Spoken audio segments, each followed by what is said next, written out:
In this tutorial, I'm gonna show you how you can get rid of the manual creation of callouts. I'm gonna show you how you can create a Dynamo script that can automatically create callouts.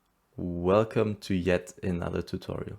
Today's video was a request that I got in the comments of one of my videos. It was asked to do a Dynamo script that can automatically create callouts. First of all, thank you for the request. It was a very good one. But also, if anyone else wants to see specific content regarding Dynamo or Revit, just let me know in the comments below and I will try to make a video about it. Alright, so let's get into it. So we're starting off this time with two elements. So I have already modeled a wall and I have modeled also a normal slab, just to showcase later on that it works with multiple objects. As long as you have like edges that you can select in Dynamo, it's fine. I've tried it with beams, but unfortunately it doesn't work with beams, but we will have a look at that soon. So what we first want to do, as always, we want to click on manage and then open up Dynamo. Okay, so once Dynamo is opened up, we click on new because we are building a script from scratch, and we can align Dynamo a little bit with Revit so that we can see both, but we still have space enough to work with both. First thing you want to do here in Dynamo is change from automatic to manual. And then the second thing is that we need to set up before we start scripting is that we need to install the package Archilab. And you can download it from here from the packages tab. Then you go to search for a package, and here you can type in what package you want to download. Now in our case, my internet connection isn't the best right now, so it takes a little bit to load, but once it's loaded, you just simply type in Archi, and then I think it is called dash lab, and here we go, it's archi-lab.net. And in our case, we're working with Revit 2021, and the latest version is for Revit 2020. So if you also work with a older version, then you should, at least that is from my experience, should install, if you work with Revit 2021, install a version 2021. If it's 2020, then install one of those. And the one node that is creating the callout for us is called create callout. So if once we have downloaded the script, the package, we can search for this node, which is called create callout. And this is basically later on, as we saw in the intro, creating automatically the callout for us. And I always like to start with the end, like what is the last node that is actually creating the stuff for us in Revit. And in our case, it's this node, and to get there we have three inputs, and one is view, the second one is view family type, and then extends. And we're gonna go through all of those, what we have to put in now. And I would like to just start with the easiest one, and that is view. For that, we simply just have to look for views, and then for the select views, where is it? There, it's the first one.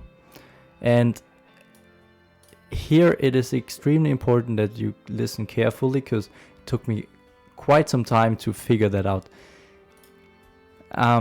If you open a structural template, as I did it, this node will later on not work. What do I mean by structural template and structural plans? So if you click on this one here, you can see it's a structural plan. And later on, when I figured, okay, maybe let's just try an architectural floor plan, actually it worked. So be careful with that. You can go to view and just create a floor plan, and then it should work fine. I have done that already, but please be careful. Select the correct one, and that is in my case this one, level 1, and it must be okay. Let's just click on run, then we can see, okay, now I selected the correct one, floor plan view, and then just simply use the output and connect it to view in our create callout. Okay, first one is already done. Second one is view family type. That is also a very quick one, and we are doing that now as well. First off, look for the node element types. Okay, this is this node, and we have to look for, okay, now I just want to have the 3D here for now. So first we want to look for view family.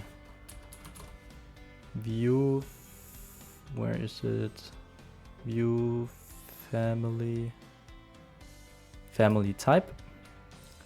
Then we are looking for all elements of that type.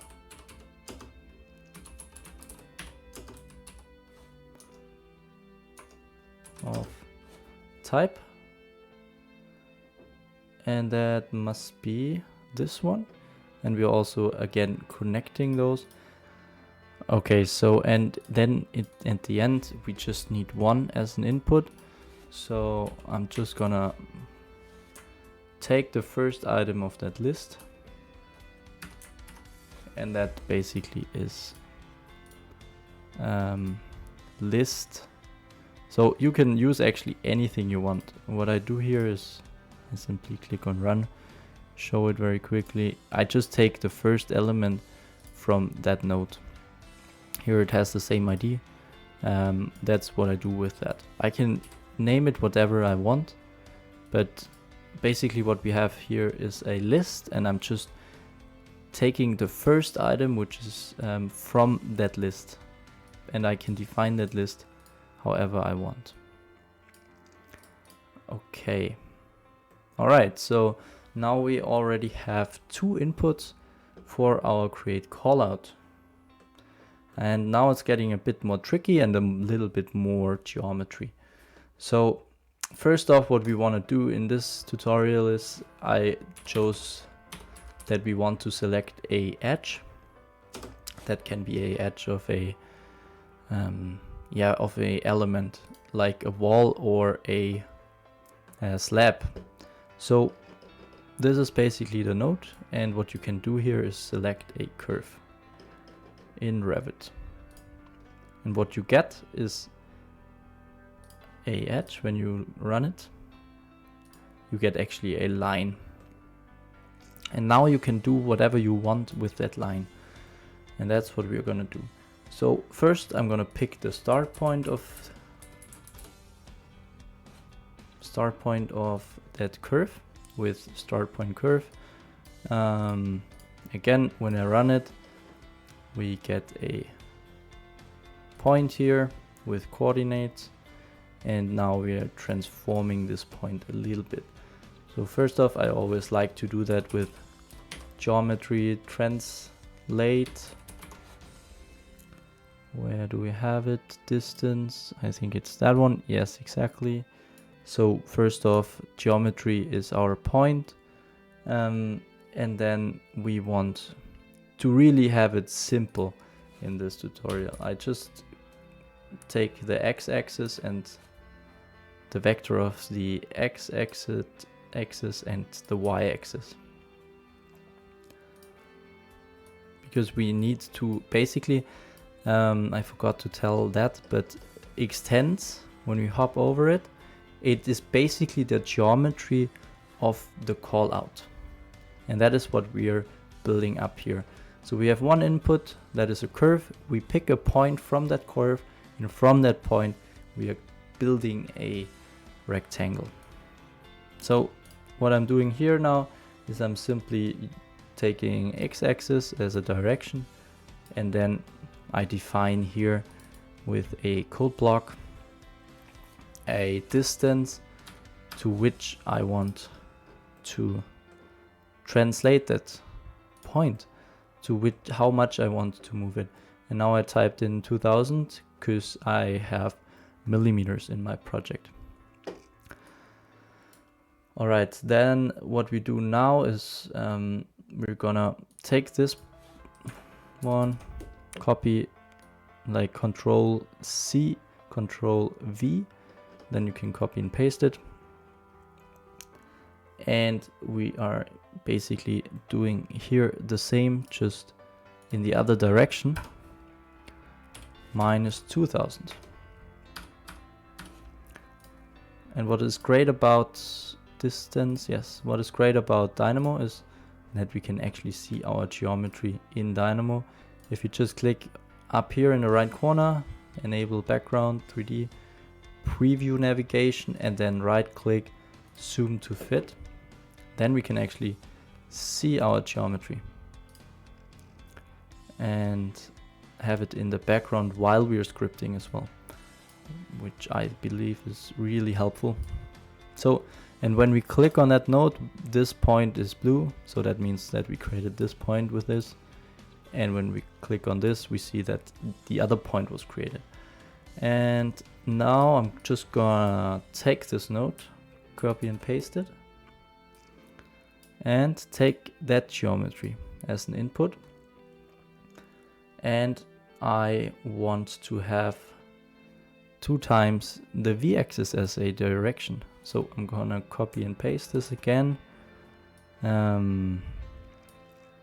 Vector direction, but one time I want to have 2000 distance, and the other time I want to have minus 2000.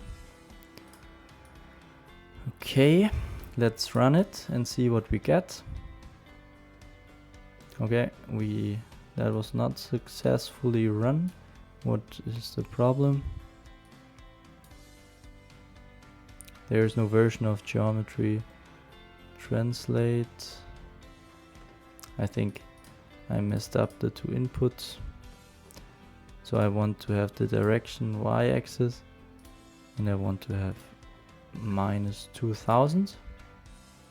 Yes, and now it worked. And I think it's behind us. Where, yes, I think it's this one here. Let's click on run. And yeah, here is our blue point, and this one is the other point. Now what we do is exactly the same, just with the other point. And again, this is just how I do it very quickly to show how we can create a callout. There's 1000 ways you can solve this. I chose this one. Okay, so we again have direction y, and we have at one point plus 2000 and at one point minus 2000. So this one is minus and the other one must be then plus. Okay, distance, and now run it. And when we click on it, we can see we have this point here and the other one here. Now, to combine all of those, I want to create a list create.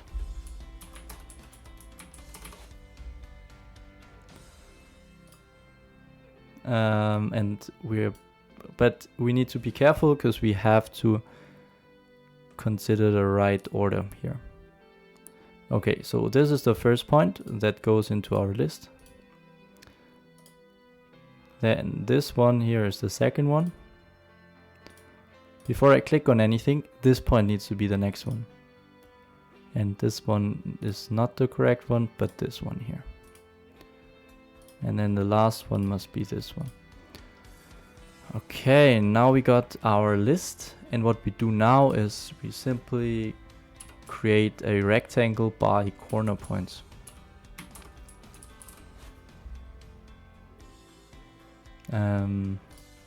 Points, we only have one input because we have a list. So let's see what we get. Beautiful, it is a rectangle. Now we click on extends and be excited. First we really have to go into our level to see the result. Now we click on run and it should work. And there we go. We get our callouts. Again, if we delete this, we can always play around with different sizes for the callout, and that is all this input. And if you're a bit more advanced, you can also write your own Dynamo player script. So we can do 1000 here and 1000 here, and click on run. And let's see, why didn't it create anything? Okay, we have a problem. Okay, here we need, somehow it selected structural plan again. So we need to always keep in mind that it needs to be a floor plan. And again, it worked.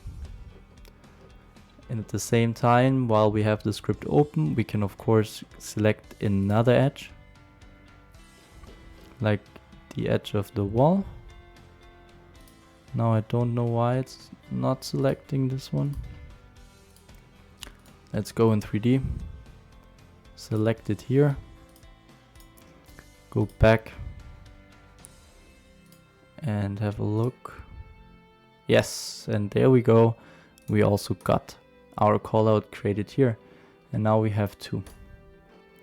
Again, if we select another edge, we also get another callout. So if I'm selecting, for example, this edge here,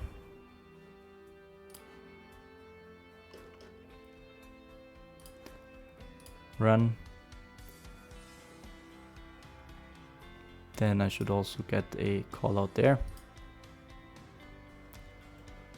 Yes, and it also worked.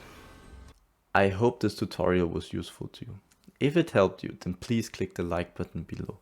It gives me the feedback that my videos are actually helping the community and that I can create more of those videos. If you want to learn more about Revit and Dynamo, then check out my channel. And if you want to see specific content that is not there yet, then let me know in the comments below. There will definitely come more content in the next weeks. So stay tuned and I see you in the next one. Thanks for watching.